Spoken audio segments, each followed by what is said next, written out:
I take the digital balance. I think the connection is... Yes, we are connected. Start the broadcast now. Moses is the only figure in the Hebrew Bible God is said to personally bury. The grave is in a valley in Moab, opposite Beth Peor. No one knows where it is. The text says so. Moses tends the flock of his father-in-law, not an Israelite priest, a Midianite one, Jethro, priest of Midian. The burning bush is on the mountain of God, in Midian. The first sustained encounter with the deity happens on Midianite ground, inside a Midianite priestly household. Exodus 3, verse 1. Moses asks the deity its name. The answer, Ehyeh Asher Ehyeh. Hebrew, first person imperfect of the root, meaning to be. Biblical Hebrew does not distinguish present from future by form. The phrase means simultaneously, I am what I am, and I will be what I will be, and any number of things in between. Scholars have been translating it for 3,000 years. They still disagree. The Septuagint, the ancient Greek translation, renders it, I am the one who is. Some read it as a declaration of existence, some as a promise of presence, some as a deliberate refusal to be named at all. A minority position holds the answer is intentionally evasive. Paradoxically, both a reply and a rejection of the question. Exodus 3, verse 14. The name is in the text. What it means is not. The deity who will not be named meets the prophet in another God's territory. Which of those facts shapes the other? God commissions Moses. Moses sets out for Egypt. Then, at a lodging place on the road, the Lord meets him and seeks to put him to death. Exodus 4, verses 24 through 26. It is in the text. Zipporah, the Midianite wife, takes a flint. She circumcises her son. She touches the foreskin to his feet. She says, "You are a hatan damim to me." The attack stops. Every pronoun in that passage is unresolved.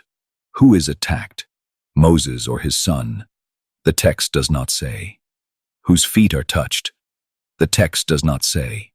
Feet is a documented biblical Hebrew euphemism for genitals. Hatan damim has no known parallel in ancient Near Eastern literature. In Arabic, the root means both to circumcise and to protect. In Akkadian, it carries a protective sense. The scholar Nahum Sarna describes the phrase as a possible linguistic fossil, the meaning of which has been lost. The deity who commissioned Moses tries to kill him on the road. The Midianite wife performs the blood rite that stops it. Hold that, because this is not the last time a Midianite woman stands between Moses' world and destruction. The plagues are not presented in the text as natural events. They are presented as a contest. Exodus 12, verse 12. The text says, "Against all the gods of Egypt I will execute judgment." Not Pharaoh, not the people, the divine system itself.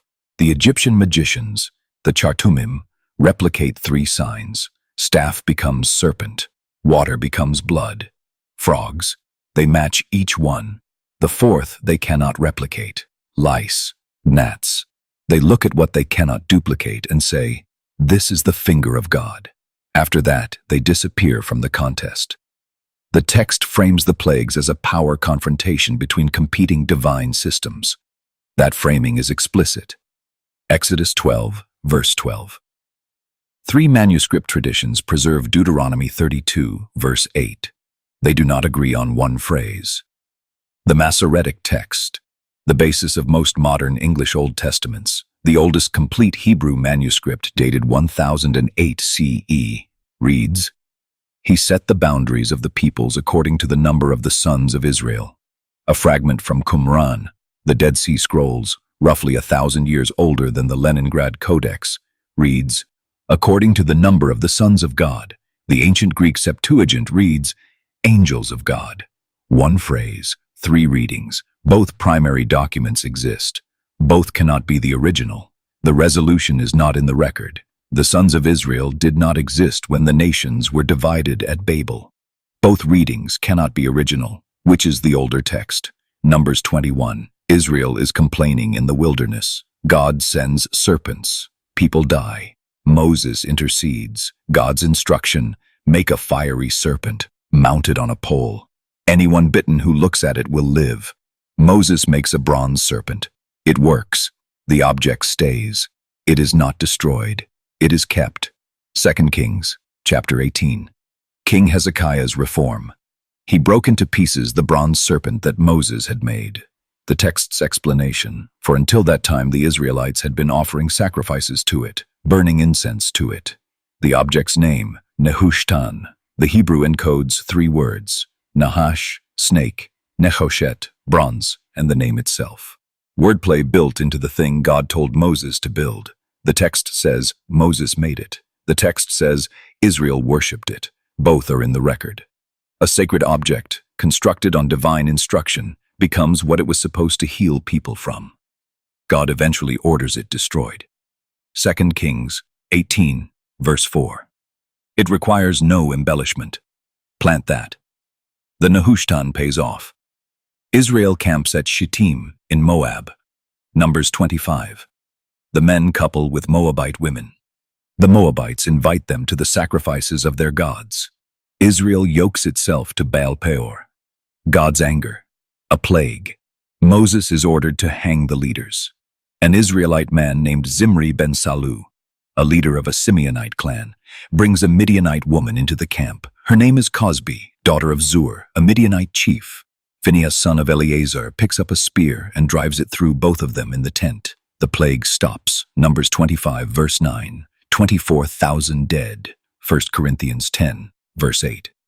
Paul writes 23,000.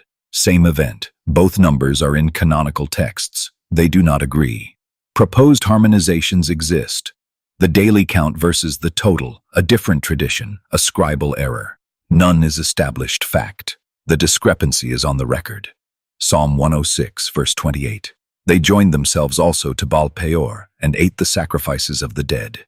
That is the phrase the psalm uses. Sacrifices of the dead. Now the Midianite thread closes. His story opens with a Midianite woman performing a blood rite that saves him from Yahweh on the road. It ends with a Midianite woman speared at the apostasy site, ending a plague. Both are in the text. The structure is there. The women who bookend his story are both Midianite. The blood at the start placates. The blood at the end stops a plague. Draw your own line. Moses is not permitted to enter the land. He climbs Mount Nebo, the peak of Pisgah in Moab. God shows him the land from the mountain. He dies there. Deuteronomy 34, verse 6. He was buried in a valley in the land of Moab, opposite Beth Peor. To this day, no one knows the place of his burial. The grammatical subject of he was buried is God. No human burial party is specified. Beth Peor, the same location, the same mountain site where Israel yoked itself to Baal Peor, where 24,000 died, where Cosbi and Zimri were speared. Moses is buried there, opposite that place. God chooses the site. The man who made things holy is buried where holiness went catastrophically wrong. The grave is there. Why is reading? That it is there is in Deuteronomy 34. Then there is Jude, chapter 1, verse 9. A canonical New Testament verse. But when the archangel Michael, contending with the devil, was disputing about the body of Moses, he did not presume to pronounce a blasphemous judgment, but said, "The Lord rebuke you." The event described in Jude 9 does not appear anywhere in the canonical Old Testament. Early Christian writers, Clement of Alexandria and Origen, recorded that Jude is drawing from a non-canonical Jewish text, the Assumption of Moses. The relevant section of the Assumption of Moses is lost. The surviving Latin manuscript, held in the Ambrosiana Library in Milan, ends before the dispute narrative. What Michael and the devil were arguing over is not in any surviving document. The verse is canonical. The source text is lost. The content of the dispute is not on the record. What they were fighting over is not in any document we have. The man who spoke with God face to face is buried by God's own hand at the mountain of the dead in an unmarked grave no one has found. Michael the archangel and the devil dispute over the body. The part of the text that says what they were disputing about is lost. What were they fighting over? This has been the Digital Madman. If you enjoyed this, please share it, subscribe, and smash the like button so we can get the algorithm to pick it up. Thank you, and I will speak with you next time.